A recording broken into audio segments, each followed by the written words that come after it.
As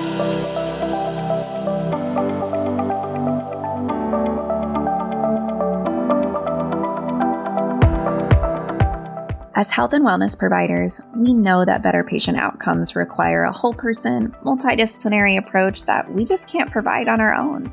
That's why I've started the Wellness Center Creators Podcast.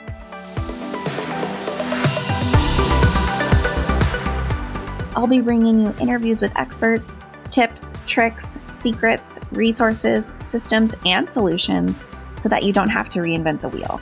And creating your wellness center won't feel like starting over.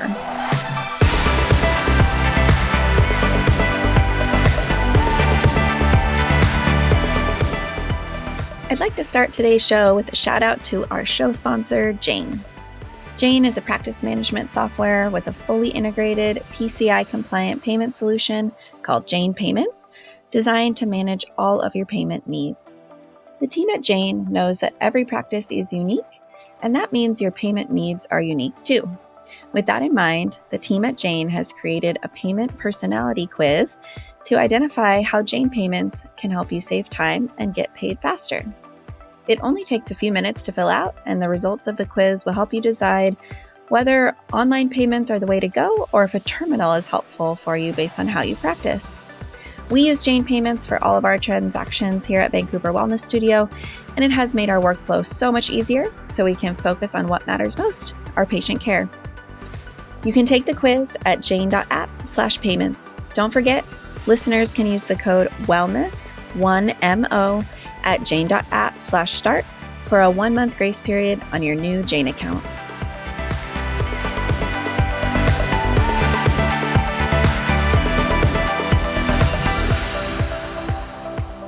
Welcome back, everyone, to the Wellness Center Creators Podcast. Today on the show, we have Anna O'Brien and Jim Pasquarella. Anna and Jim, welcome to the show. Thanks. You so much. Great to be here. Let's start with you introducing yourselves. Who are you, and what's your role within the wellness center industry?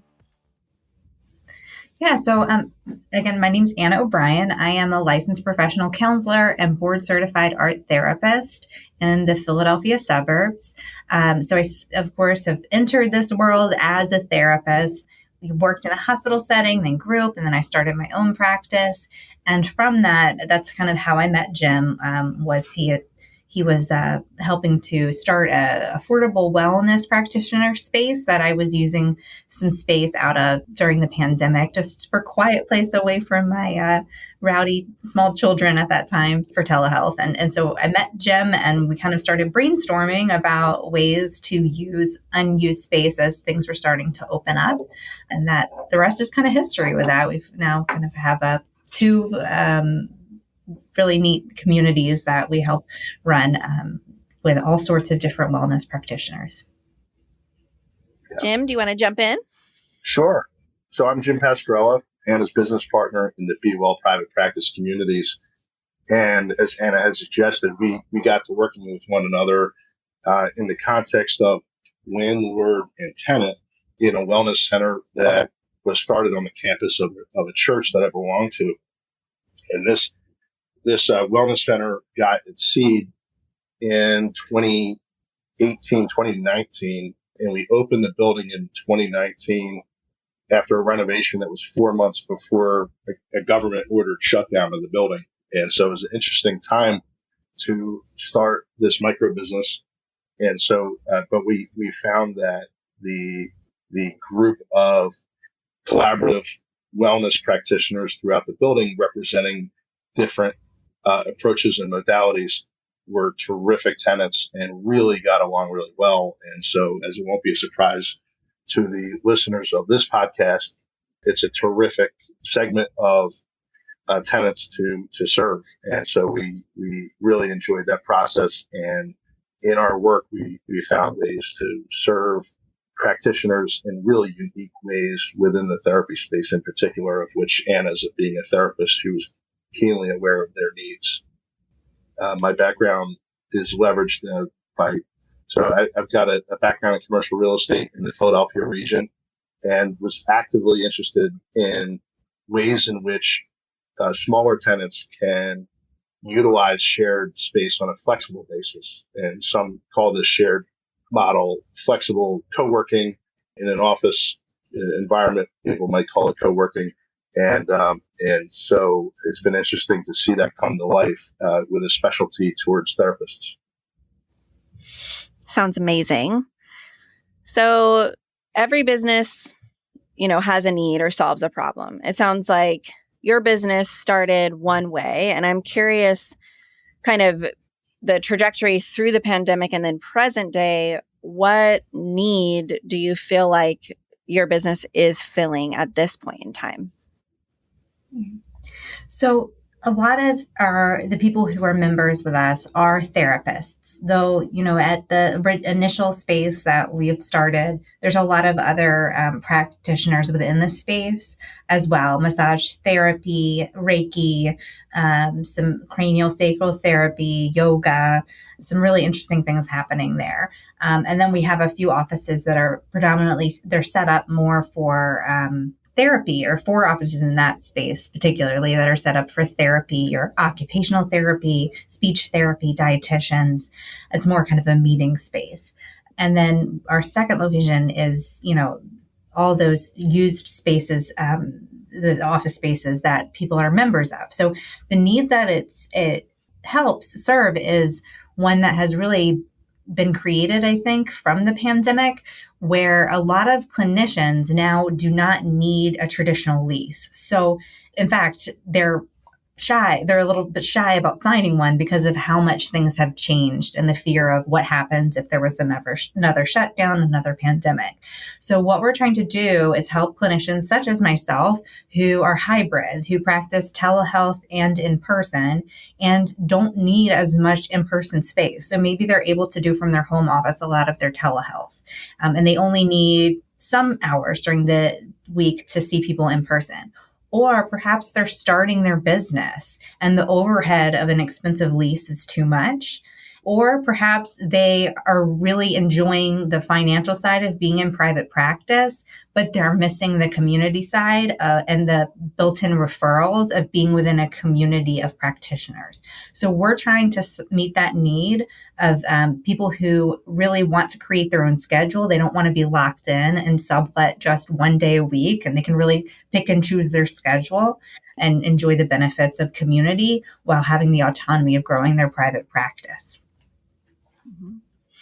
So as far as the structure goes, what are the options, right? Are there options for providers to rent kind of by the hour, by the day, by the month, by the year? How is it set up?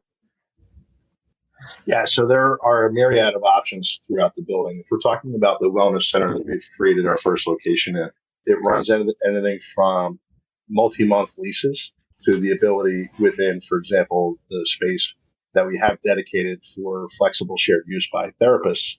It's available down to the hourly unit.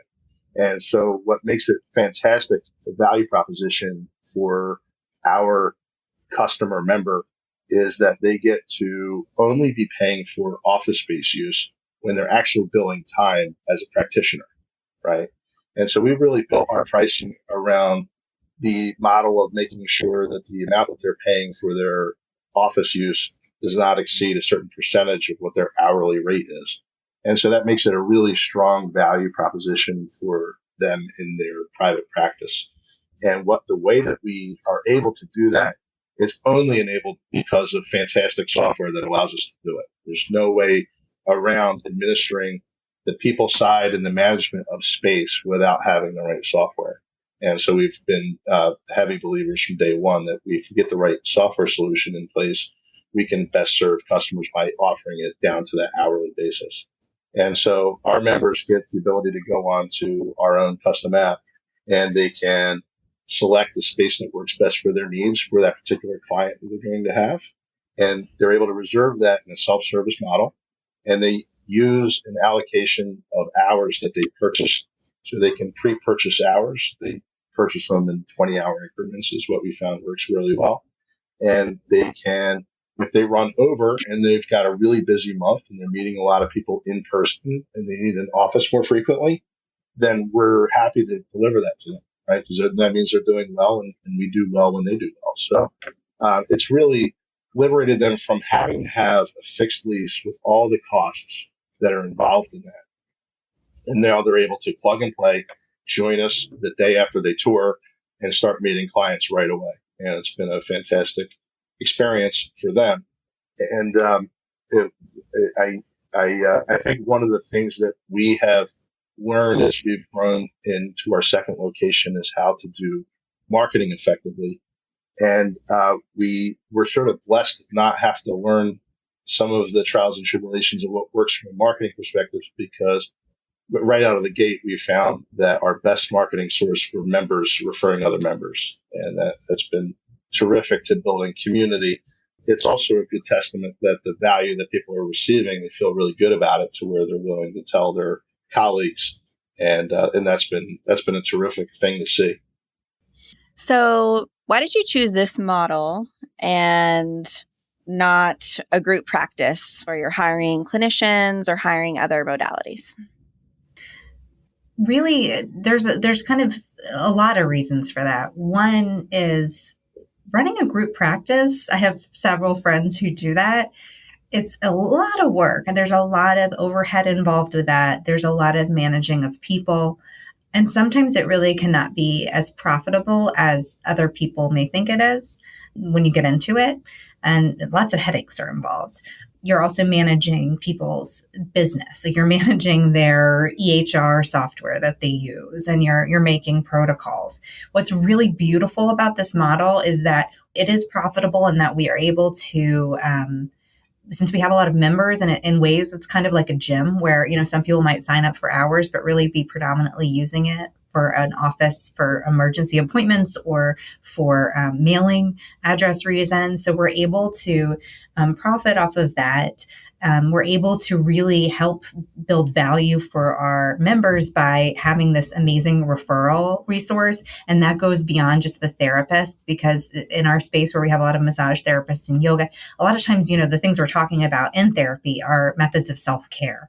So it's so beautiful to have someone kind of come out of a therapy session and be like, oh, look, I should book a massage, the masseuse down the hall, or maybe I'll start taking a yoga class, because that's something we talked about in session, is how to get more active, or practice meditation. So it really is very symbiotic in nature. And it allows us to stay out of the nitty gritty and the not so fun parts of running a business, while really enjoying having people, having a bustling community, and then creating beautiful space. So that's another big part of what separates us out, is when you come in, you don't feel like you're in a doctor's office. You kind of feel like you're like in an anthropology showroom. It's very pretty and it's very welcoming, and people feel like they're actually in a space for self-care, not in a clinical, cold, sterile environment. Amazing. Aesthetics are a huge part of people's wellness experience. So kudos to you on that. And let's talk about lessons learned a little bit. You spoke a little before about lessons learned in marketing, and in this field, it's what we see. It's what we've always seen and what we always will see. Word of mouth is the most effective referral base for this field. But what else have you learned along this journey as you expand? Oh my goodness, so much. This past couple years of growth, we have tried a lot of things, and we're lucky that we've had a business that is very flexible and we're able to adapt. I'd love to hear Jim's take on this as well. But one thing that I'm noticing is just like some recurring patterns in the needs of clinicians and what they find value in. So yeah, that flexibility, you go into, a lot of times when you work as a therapist, you are used to being underpaid for a long part of your career, and you're paying off student loans. So you get to private practice and you really want to have a nice income for yourself. You want to have flexibility. So it's nice to be able to offer that. And like we've learned a lot about creative ways to offer that. As Jim was speaking, kind of having different tiers of membership in terms of the amount of hours that people want, allowing people to create recurring appointments. So if they know Tuesday mornings 9 to 12, I don't want to have to worry about booking. I'm there every Tuesday morning 9 to 12. I can do that. But then that week in the summer where I'm out of town and I want to shift things around, I still have Wednesdays and Thursdays and Fridays or whatever it is to make up those times. And I'm not boxed out of that. that's, learning how to do that has really been helpful, and we're grateful for the opportunity. Jim, what would you say though? Yeah, the lesson learned is to leave lots of room for trial and error. So we believe in trying to make best use of best practices and learn from people who have done things while we weren't able to find anybody who's done specifically what we've done. We found examples early in the going of groups that had successfully found their way towards filling up their space the right way and really performing on their business plan. And so we tried to learn a lot from those individuals, and some of what you would learn, the things that worked for them, we would try with a lot of excitement. Paid ads, for example, right on social media. Folks in the shared office space environment were all the rage about paid ads on Google and Facebook, and we tried that to zero success, right? And so and maybe it's because we're deeper in the specialized like niche category of our target customer, and so we learned from that, and we went old school and we went with postcards to people who are licensed by the state. Well, as it turns out, many states will sell lists of licensees to continuing ed providers and the like. And so because we were so zeroed in on who we were looking for, we were able to access them in a very impactful way. And months later, people carry in their postcard and say, well, I held on to this, but now that I'm out of a lease, I wanted to show up, and it's been on my list to do that. So that trial and error piece is really important. One of the other lessons that we learned, and I think we carry this into our next one because it's just a recently learned lesson, is one of scale. That the size of buildings we go into and our business model is geared towards a certain size that's on the smaller end of things. And as we want to take advantage of growing into other markets that we can serve, we are looking to grow that footprint a little bit and serve not only mental health therapists, but other neighboring practices as well. And so that's one where we've learned. And we do this trial and error while we're small. And that way, as we grow and we get bigger, the problems aren't so hard to undo, right? So it's about flexibility. And those are some of the lessons that we've learned early in our going here. What are you working on right now? What's exciting you at the moment? Yeah, I'm really excited to just see this work. And obviously, being in the helping profession, it feels so good to help other clinicians and also to help those massage therapists and services that are really sync up well with therapy. So it's just so neat, especially having started a small business and knowing how terrifying it is to help small business. And we're excited about ways to do that. I think, Jim and I both are big into the growth mindset of, as you grow, you learn, you get better, and you stick it out. And from our 2 years of experience doing this, we have learned so much, and we're excited to share that information and see if there are ways in which we can really help this model spread, because it really does work. And we think we're onto something pretty exciting. Yeah, I agree. Absolutely. You're filling a need that is everywhere. And I've seen we're on different sides of the country, but in our area, we have one place similar in our town, and therapists, and it's really focused on therapists in particular, but they love it. It's a really wonderful resource for our town. So I think you're filling a need, and I'm excited to see where you all go next. It sounds like you have a special giveaway for our listeners. Do you want to tell everyone about your free webinar? Yeah. So Jim, I'll let you explain that. One thing that we wanted to say that we're so excited, Kendall, to talk to you and the other people who are following you is that this is such a cool model to integrate within a wellness community. So right now there are, therapist practices or just wellness practices. I think if you don't have a therapy background and wellness, you might be overwhelmed by the therapy side of things. So that's kind of what we're looking at, is how to kind of inform people who maybe already have an existing wellness practice or are considering starting one that, maybe they have massage therapy or PT, and they're considering how do I approach the therapy side or approach the emotional well-being. We kind of have some ideas for that, and that's what we're excited to share with everybody. Jim, you want to jump in on that one? Yeah, we've created a toolkit, and it starts with a webinar where we're sharing the top 5 must-haves for flexible therapy offices in wellness centers. It really is the ideal setting in order to offer specialized, flexible use shared model for therapy offices. And in it, we run through physical configuration, privacy considerations, compatibility from an existing member's perspective, about welcoming in therapists on a shared model, financial considerations, and marketing. So we run the gamut through a whole series of checklists to say that if you've checked yes to having most or all of these attributes at your wellness center, that we think it makes a lot of sense to look at incorporating this model into the center that you're either planning or that you've created. Well, it sounds like an amazing resource. Thank you all for sharing that with the listeners. And if people want to take advantage of that or find you, how do they do that? Yeah, you can navigate to therapyofficeguide.com, and all the resources are right there at your fingertips. Anna, Jim, thank you so much for being here. It was a pleasure. Thank you. Thank you, Kendall.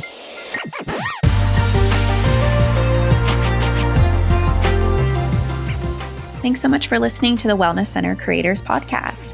I hope you enjoyed the episode. Please visit our website at wellnesscentercreators.com for more show notes and additional episodes. Plus, if you do have time, please subscribe to the podcast and please consider rating and reviewing the show. That will help other people find us. Thanks again for listening, and we'll catch you next time on the Wellness Center Creators Podcast.